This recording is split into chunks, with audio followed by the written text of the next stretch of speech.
William, അതായത് കൂവളം, അദ്ദേഹമാണ് ഇദ്ദേഹം.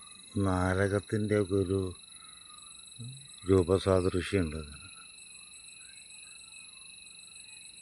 ഈ മന അറിയോ? ഇത് പണ്ട് സിന്ദൂരച്ചപ്പ് എന്ന സിനിമയിൽ ഒരു മനയുണ്ട്, പ്രേംജി താമസിച്ചിരുന്നത്.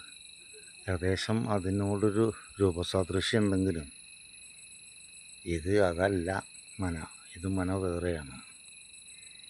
ഇത് പനയൂർ മനയാണ്.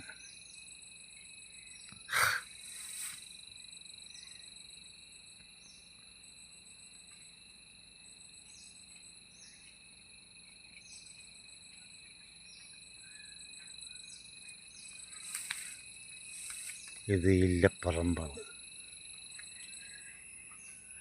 ഇല്ലപ്പറമ്പില് പുള്ളോത്തി, ഇല്ലില്ലങ്കാട്ടില് വണ്ണാത്തി.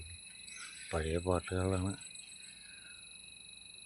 ഇതൊക്കെ മാങ്ങ പെറുക്കാൻ വന്ന പിള്ളേരാ. കണ്ടോ കോക്കുറി കാണിക്കുന്നു.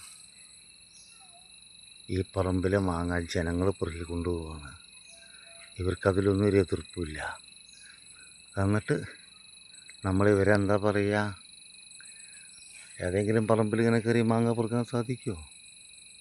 ഇല്ല, പറമ്പിലേ സാധിക്കൂ. എന്നിട്ടും നമ്മളിവരെ വളരെ മോശക്കാരായിട്ട് പാടി പറഞ്ഞ് നടക്കുന്നു. കഷ്ടമില്ലേ?